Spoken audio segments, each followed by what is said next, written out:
Channel. Kali ini kita akan melakukan obrolan, mengobrol tentang pekerja migran di Indonesia. Ya, Indonesia itu salah satu pengirim terbesar pekerja migran di negara ASEAN, pengirim. Ya. Kalau yang negara lainnya itu adalah Filipina juga banyak ya.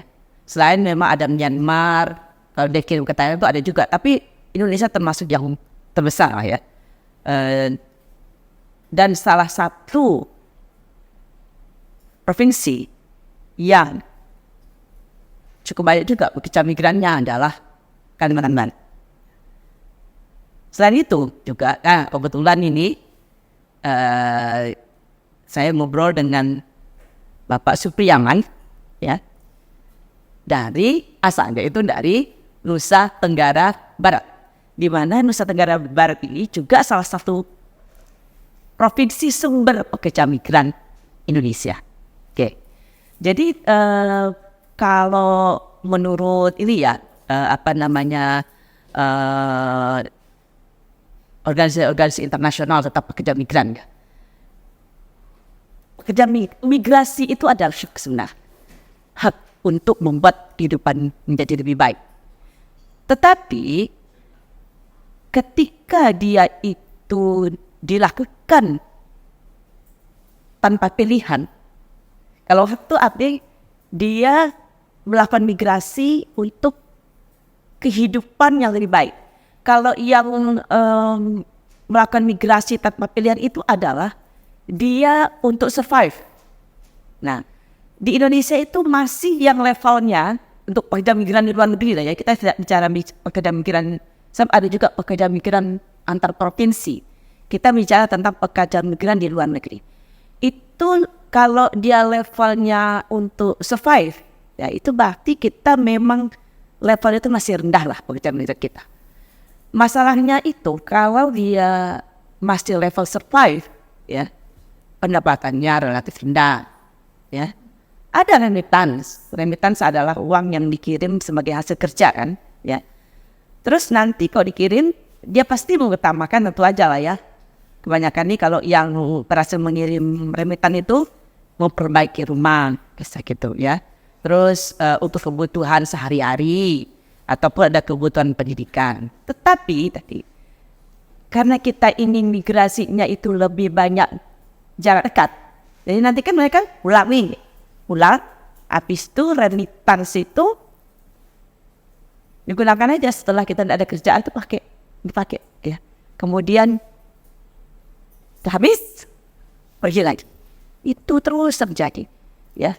Sehingga sepertinya kita tergantung pada pasar kerja luar negeri untuk tenaga kerja yang berketerampilan rendah. Ya. Itu untuk yang kebanyakan di tempat kita seperti itu. Ya, karena tadi remittance-nya lebih kepada untuk kebutuhan sehari-hari, untuk rumah. Akhirnya setelah pulang pun karena pasar kerja kita juga terbatas ya.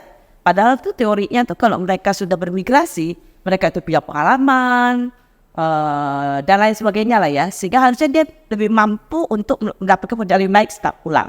Tapi karena pasar kerja kita juga terbatas, akhirnya gitu-gitu juga lah. Akhirnya untuk mendapatkan pekerjaan yang lebih baik lagi, mereka pergi lagi bermigrasi. Migrasi istilahnya berulang kali lah demikian. Itu. Nah, kita dengar dari Pak Supriyaman di NTB itu bagaimana? Baik, terima kasih Bu Dr. Variastuti. Topik ini memang ya topik yang cukup menarik ya, apalagi di daerah saya di Nusa Tenggara Barat. Memang isu pekerja migran ini isu yang tidak pernah habis gitu, karena setiap tahunnya selalu ada pekerja migran yang berasal dari NTB itu disiksa oleh majikannya di berbagai negara tujuan mereka lah. Salah satu contohnya kemarin tuh di 2024 nih, 1 April. Oh, April, oke. Ini ada salah satu pekerja migran asal Kabupaten Dolpu, Nusa Tenggara Barat yang disiksa oleh majikannya di negara Oman. Timur Tengah, sampai dia itu membuat video sendiri. Dia mengupload di Facebook, sosial media Facebook. Akhirnya masyarakat itu melihat. Itu baru BP2MI itu merespon gitu. Karena apa? Karena kepergian mereka juga ini tidak melalui jalur yang legal, gitu.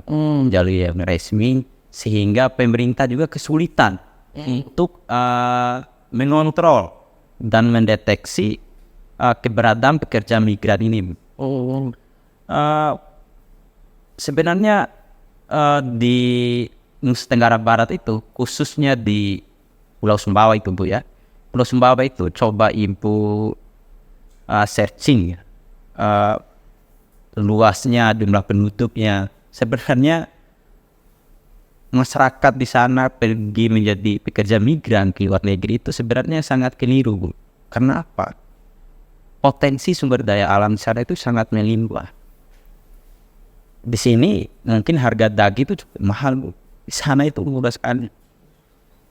Sayur-sayuran itu saya masih ingat. Saya waktu kecil kalau pulang sekolah itu, ya saya pasti berpikir ngapain kita beli, ibu saya beli sayuran, sedangkan di pinggir sawah kita itu banyak kangkung apa segala itu. Saya pulang sekolah itu pergi rutin, Bu, mengambil sayur-sayuran di persawahan kita. Iya. Jadi untuk menghemat biaya pengeluaran rumah tangga itu sangat bagus sekali, karena potensi yang ada di daerah kita itu.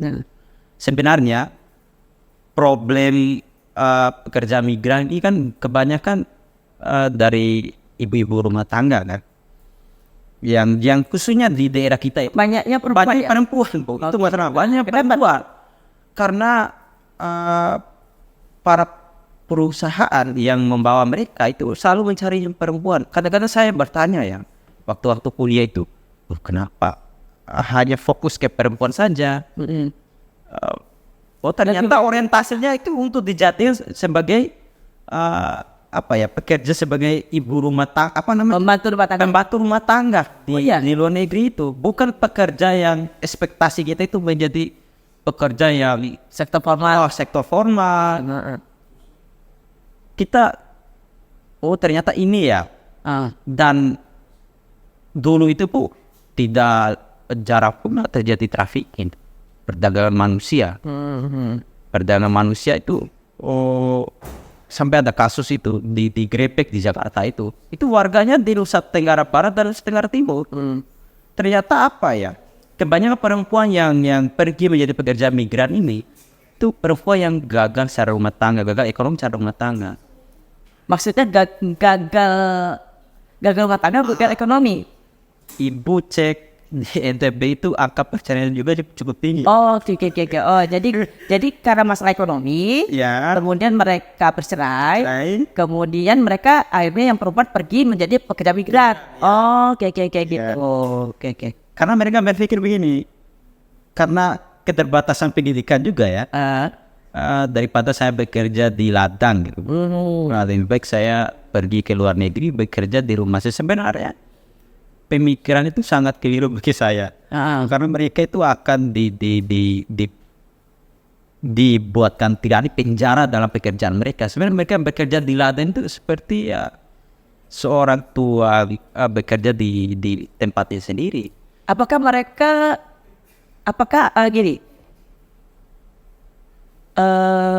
banyak enggak yang memiliki lahan gitu? Sampai kita kalau data Indonesia lah ya, kebanyakan kita buruh tani, bukan petaninya gitu loh.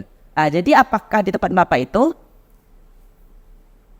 petaninya itu buruh tani atau petani yang punya lahan banyaknya? Sebenarnya kalau kita bandingkan luas lahan pertanian dengan jumlah penduduk itu, sebenarnya kehidupan masyarakat itu cukup makmur. Kenapa? Karena luas lahan pertanian sana itu luas sekali. Tapi ada enggak kepemilikan yang kurang merata gitu? Kan banyak orang tuh misalnya orang di kota, banyak di tanah di desa. Jadi akhirnya penduduk desa itu nggak banyak memiliki lahan di desa gitu. Ada nggak kejadian seperti itu? Ada Bu, ada. Tetap ada kondisi semacam itu ya. Nah, Tetapi saya mengamati ya tidak banyak juga. Cuma mereka ini terpengaruh saja sih. Ya, yang pertama karena seperti yang saya sampaikan tadi, mereka ini gagal secara ekonomi, gagal secara rumah tangga. Ya pilihan yang mereka yakini itu ya menjadi pekerja migran lah salah satunya solusi bagi mereka untuk mendapatkan pendapatan yang tinggi. Ya, sehingga menjadi pekerja migran itu rata-rata saya amati ya, saya tanya beberapa orang ya, itu ternyata mereka itu sudah ya rata-rata gagal secara rumah tangga, Bu. jadi apakah dia itu gagal karena dia pergi meninggalkan keluarganya? Memang mereka gagal. Atau lain kan seperti itu ya. Ada yang memang kondisi ekonominya berat, lalu dia bercerai, lalu dia bekerja. Atau ada juga kan banyak juga tuh istri yang meninggalkan suaminya kerja di luar negeri. Ya itu kadang-kadang menimbulkan perceraian juga itu kan. Betul. Belum lama ini kan ada itu yang seorang istri merubuhkan rumahnya sendiri. Kenapa? Karena suaminya mau kawin lagi, sedangkan rumah itu dibangun hasil dari kerja istrinya selama menjadi pekerja migran. Nah itu maksudnya berita-berita seperti itu ya. Jadi macam-macam kan penyebabnya itu, ada yang gini ada begitu. Nah tadi terkait dengan ini ya, saya bilang tadi ya, migrasi adalah hak. Jadi kan sebenarnya yang tadi itu yang kita bicarakan pekerjaan berketerampilan rendah itu ya, yang pergi yang bukan karena pilihan, agak karena terpaksa begitu ya. Itu yang memang yang seharusnya dikurangi, sebab mereka yang kerja yang berketerampilan rendah itu beresiko tinggi untuk menjadi korban dari perdagangan manusia. Ya, beresiko tinggi untuk seperti itu. Jadi setiap bulan itu setiap bulan kita termasuklah yang daerah ya yang memiliki korban perdagangan manusia yang cukup tinggi. Nah kalau kita lihat soal status legalitas ya, nah kalau dari hasil penelitian saya itu ya legal, apakah dia pekerja legal atau tidak, itu banyak penyebabnya ya. Yang pertama dia itu pergi tanpa dokumen. Kok bisa? Nah itu terutama terjadi di daerah perbatasan. Dia bisa aja keluar dari Indonesia menuju Malaysia lewat parit gitu, lewat hutan, itu berarti tanpa dokumen. Terus sampai di yang terdekat lah ya Malaysia ya, mereka kerja. Nah kalau ada kedapatan, bercakap lah gitu. Itu kan kerja legal. Yang kedua, pergi dengan paspor, tetapi tidak menggunakan visa kerja. Paspor ya. Kita kan kalau pergi ke negara ASEAN itu mendapatkan visa kunjungan berlaku untuk 30 hari. Nah itulah yang dimanfaatkan mereka. Mereka tidak punya visa kerja, mereka pergi dengan paspor biasa aja, paspor kunjungan. Lalu sampai di sana mereka bekerja. Nah kalau dia posisinya itu dekat dengan perbatasan, itu tiap bulan itu paspor itu visa itu diperbarui di perbatasan. Apakah mereka mau orang atau mereka langsung ke sana. Jadi ada istilahnya tuh cop keliling, atau kalau bahasa Malaysia cop pusing. Kenapa? Karena mereka hanya keliling dari keluar Malaysia, Pak cap, keluar Indonesia, ada Indonesia, cap, masuk lagi ke Indonesia kan, cap, masuk lagi Malaysia. Sehingga disebutlah dengan cap keliling, kan berkeliling, atau cap pusing kata Malaysia. Nah itu sebenarnya adalah ilegal juga. Kenapa? Harusnya seorang yang pekerja legal itu ya, dia tuh bekerja dengan menggunakan visa kerja. Visa kerja itu jelas dalam visa kerja tertulis. Dia kerja di mana, tempatnya ya, lokasinya di mana, kantornya apa, kerjaannya apa. Nah kalau dalam visa kunjungan kan tidak ada itu. Berarti dia tergolong sebagai pekerja ilegal walaupun dia punya paspor. Nah, selanjutnya ada lagi tuh yang ilegal tuh karena dia mulanya legal nih pergi. Ada visa, ada paspor, Tapi sampai di Malaysia selama bekerja sekian lama, dia tidak memperbarui visa kerja. Expired lah istilahnya. Dan tidak urus. Berarti dia statusnya berubah tuh. Dari yang mulanya legal menjadi ilegal. Nah, jadi itu sebenarnya ya yang terjadi itu memang yang banyak di bekerja di level keterampilan rendah lah. Jadi banyak yang pekerja ilegal. Di PLBN Tekom itu ya rata-rata ya dalam 1 bulan itu sekitar 200 mendeportasi pekerja ilegal Indonesia dari Malaysia. Nah itu gimana Pak? Saya tidak mempersoalkan ya Bu kalau pekerja migran Indonesia ini bekerja di luar negeri pada aspek keterampilannya itu rendah. Yang penting bagi saya itu mereka ini pergi itu secara formal gitu yo. Legal. Misalnya di negara tetangga kita, negara Malaysia itu ketika ada pembangunan pasti membutuhkan yang namanya buruh ya. Ya. Ya. Saya kira kalau orang yang bekerja buruh dengan keterampilan rendah, no problem. Kan itu memang khusus mereka kan. Khusus mereka. Jadi yang menjadi persoalan ini kadang-kadang ya di tahun sekitar 2010 sampai 2015 itu ada pekerja yang berketerampilan rendah di daerah saya itu pergi ke negara Malaysia, tapi mereka itu tidak diberikan paspor. Mereka itu langsung diantar ke tempat kerjanya tuh paspornya tidak dikasih ke mereka. Iya. Supaya apa? Saya tanya kenapa nggak dikasih? Yang pertama yang dikhawatirkan oleh orang yang bawa mereka itu mereka lari. Nah, yang kedua mereka itu tidak bisa kemana-mana. Memang sengaja kalau mereka keluar dari tempat pekerjaan itu, mereka kan akan ditangkap oleh polis Malaysia. Ternyata, wah ini berbahaya juga ya. Kenapa kalian bisa pulang? Kita dipenjara dulu katanya. Iya, Waktu penjara baru itu satu-satu cara kita untuk dideportasi kembali ke negara asal. Wow, sangat tragis sekali. Biasanya yang terjadi seperti itu karena si calonnya itu sudah menjual kepada pihak majikan. Oh ini saya punya tenaga nih, berapa bayar? Kan itu. Akhirnya majikan itu menganggap itu hutang si pekerja dia. Makanya dia supaya dia jangan lari.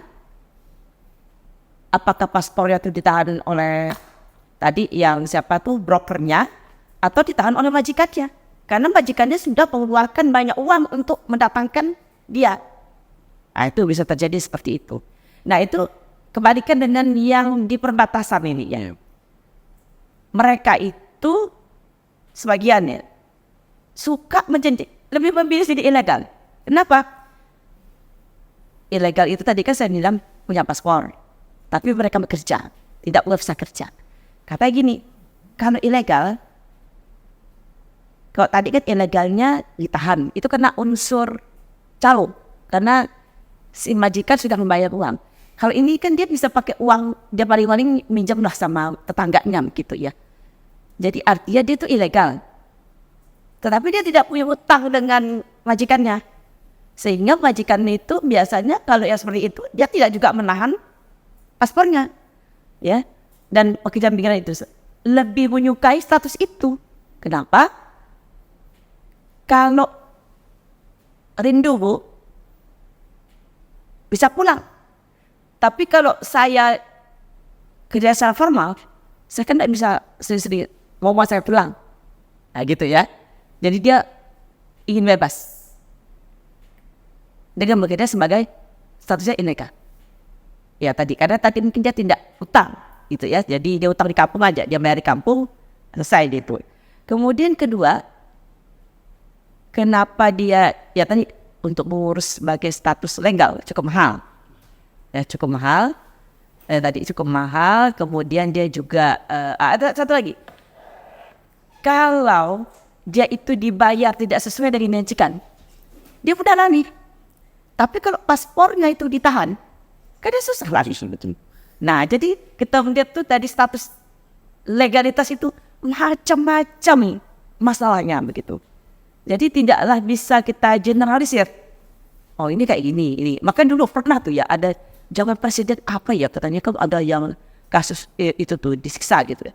Kita bekali kerja kita dengan handphone. Dalam hati saya ketawa juga gitu ya. Lah kalau kita jadi PRT itu ya, belum tentu loh handphonenya itu membantu rumah tangga tuh diperbolehkan buka handphone. Kita tuh kadang-kadang membuat kebijakan tanpa tahu yang di lapangan. Nah itu ya. Pernah juga ini berapa kali nih ya, moratorium pengiriman tenaga kerja Indonesia. Seringnya kali ada di Malaysia, ada Saudi Arabia. Gitu. Biasa didahului oleh kasus-kasus penyiksaan segala macam. Tapi pada saat yang bersamaan, iya sih secara resmi tidak ada pengiriman tenaga kerja. Tapi secara resmi, saya itu ya belum lama ya waktu itu ya, pemerintah Indonesia untuk mengatakan ada gagal perang moratorium. Sampai saya ada acara konferensi lah di Kuala Lumpur ya. Lalu ada dosen anak nanya, Bu, ada enggak Bu kenal enggak misalnya orang yang jadi pembantu rumah tangga gitu. Oh bisa ya dikirim ke sini. Oh bisa lah, pakai mahasiswa biasa aja gitu. Jadi betapa yang kita dengan gagah berani mengatakan, wah kita moratorium, sebenarnya saya tuh lucu-lucu aja ya. Kok bisa moratorium. Sementara di sisi lain orang pergi aja dengan oke, enggak apa-apa. Moratorium kayak bisa pergi dengan jalur ilegal itu. Nah itu ya, jadi terjadi seperti itu enggak? Saya juga kadang berpikir ya, Indonesia ini sering mengatakan, Indonesia ini punya bonus demografi. Bonus apa bebas? Saya kadang-kadang berpikir semacam itu ya. Bonus apa bebas? Kalau dibilang bonus, ya angka pekerja migrannya ya seharusnya tidak tinggi kan? Mestinya harus bonus kalau dia berproduksi di Indonesia. Ya, mestinya. Ini kan malah banyak bonus, tapi mereka nih bonusnya di luar negeri. Kita tidak memiliki, kita hanya bonus sekedar bonus, itu bukan bonus. Malah bisa menjadi bukan bonus ya, apa itu? Jadi bukan bonus lagi, itu malah beban. Bonus kan, apalagi sekarang belum lama loh ini berita tentang not in education and bekerja itu loh ya. Ikat tembitan yang BPS itu loh, ya bahwa berapa juta anak umur sekian tahun sekarang ini tidak bekerja, tidak sedang sekolah, dan juga tidak dalam pelatihan. Kemana mereka? Nggak lakukan apa-apa kan? Nah sebagian ini mungkin kalau di daerah itu banyak peluang untuk punya kenalan untuk menjadi pekerja migran, bukankah ini juga banyak akan juga menjadi pekerja migran? Kok saya lihat data itu ya, pekerja migran Indonesia sekarang ini banyaknya itu SMA loh. Hanya SMA. Ya. Jadi artinya memang peluang kerja kita tuh memang sangat terbatas. Kalaupun ada, upahnya itu rendah. Rendah sekali. Nah, jadi kalau di Malaysia upahnya lumayan tinggi lah gitu. Nah, sayangnya upaya tinggi itu tadi ketika pulang itu tidak dikelola dengan baik lah. Jadi artinya memang mungkin memerlukan ini ya, memerlukan memikir lah bagaimana mengelola uang. Saya pernah ya, pendidikan saya cukup banyak lah pekerjaan migran di Malaysia di mana-mana. Jadi pernah saya bertemu dengan anak muda di Kuala Lumpur begitu ya. Bu, saya ini cukup besar loh gajinya katanya gitu ya. Dan lama saya kerja di sini gitu ya. Tapi Bu katanya begitu saya pulang lebaran, habis uang saya Bu. Ya, jadi tiap bulan ya dia bagi uangnya untuk dia sendiri, untuk ibunya, dan untuk tabungan. Udah disiapkan yang tuh seperti itu. Tapi begitu dia pulang, tabungannya nih habis. Gila itu dia. Orang bilang gini Bu, usahalah gini.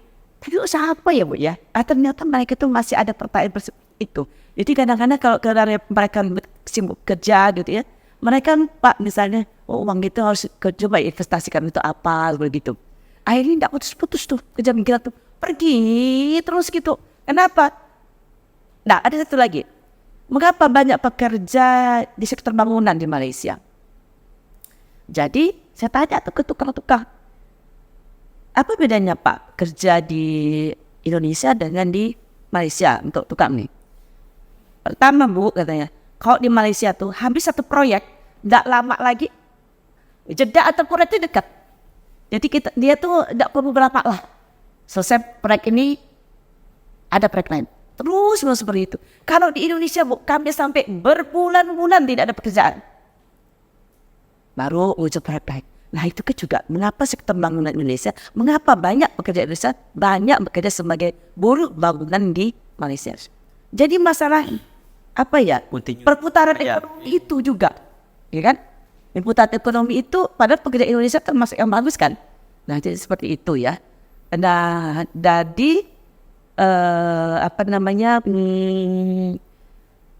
mengapa bekerja seperti itu juga salah satu faktornya tadi adalah kondisi perekonomian yang di Malaysia lebih baik lah daripada di tempat kita. Jadi kalau pulang pun udahlah saya tuh bosan gitu ya, atau pasti balik lagi. Selain itu apa lagi? Peralatan teknologi yang digunakan. Bu kalau kami Bu ya di Malaysia tuh tidak sesuai kerjanya karena teknologi itu gini-gini, kami cukup gini-gini. Di Indonesia nih Bu, ya ampun Bu, peralatannya tuh karena kita tuh benar-benar memerlukan keahlian yang lebih lah. Nah, itu banyak kok kita dalami ya. Banyak sekali faktor yang menyebabkan kenapa mereka itu pergi ke luar negeri. Nah, tuh mana agak? Ya memang saya pikir Bu ya, seperti contohnya yang honorer di tenaga kesehatan maupun jadi guru ini Bu. Contohnya di daerah saya itu sangat tragis sekali gaji. Wajar mereka juga harus mengambil jalan untuk menjadi kerja migran. Honor jadi ya. Karena mereka digaji 1 kali 3 bulan. Itu ya. Jadi Dan saya pikir wajar. ya benar-benar. Wajar kesehatan kita sebagai orang. Dari kita memang dan Sekali. betul. Saya pikir ya tadi saya katakan tuh ya, pemerintah yang tugas pemerintah itu mengurangi tenaga kerja yang pergi dalam kondisi keterpaksaan. Itu kan nanti kalau Paksa. dia sebagai guru kan harusnya gaji dengan baik apa-apa. Itulah yang diharapkan itu International Organization for Migration itu harusnya mengurangi orang-orang yang bekerja dalam kondisi keterpaksaan gitu. Tapi kalau misalnya dia itu bagus memang dia misalnya keterampilannya bagus silakan bekerja di manapun boleh. Yang dikurangi ini karena mereka sangat rentan menjadi korban perdagangan manusia. Nah itu ya, selain faktor yang lainnya lagi tidak pernah berhenti gitu ya. Dan itu soal yang kerja juga itu ya. Kemarin saya ngobrol-ngobrol dengan alumni lah ya, yang desanya tuh termasuk banyak pekerja migrannya. Jadi kadang-kadang itu lagi nih, nggak gimana lah Bu, mereka itu nggak lama di Indonesia. Bagi pekerja migran laki-laki tuh, mantan pekerja migran laki-laki, seringkali istrinya bilang, udahlah pulang cepet-cepet dari Malaysia katanya. Kenapa? Kalau dia kerja di Malaysia, dia tuh selalu kasih uang yang cukup untuk istrinya lah setiap bulan gitu.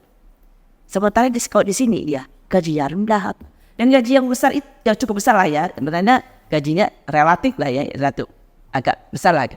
Dia bisa beli memperbaiki rumah, dia bisa beli perhiasan lah, terutama perhiasan lah. Di kampung itu sepertinya status sosial ekonomi itu tinggi lah, karena si istri itu punya perhiasan yang cukup banyak. Nah itu, iya Pak. Salah satunya tuh malah istrinya tuh bilang cepet-cepet pulang sering. Menurut saya PR bagi pemerintah ya. Kelembagaan ini harus diperkuat. Kelembagaan yang mengurus masalah pekerja migran ini memang harus kuat. Kenapa? Karena seperti yang Bu sampaikan tadi, ini banyak yang pergi secara ilegal. Dan itu fakta memang. Apalagi di daerah-daerah terbelakang ya. Itu kan gampang sekali membius masyarakatnya, menjanjikan masyarakat itu.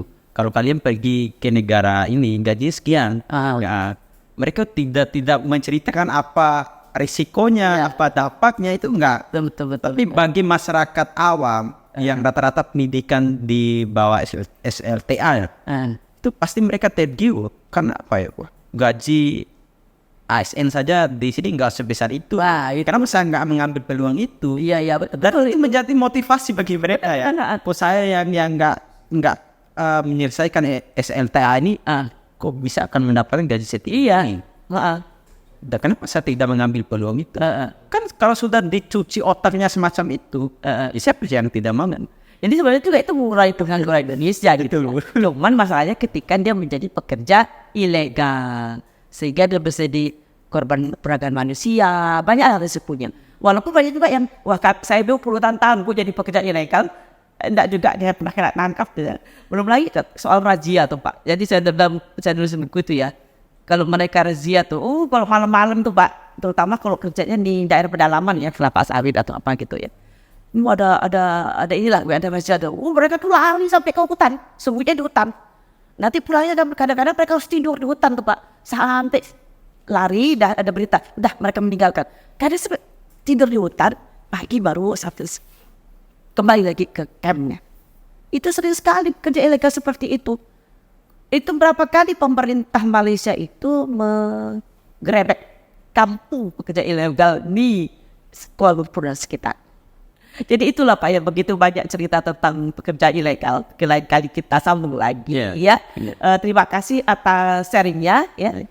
Mudah-mudahan kita, karena banyak sekali kalau bicarakan pekerja ilegal ini. Terima kasih, sampai jumpa pada kesempatan yang akan datang.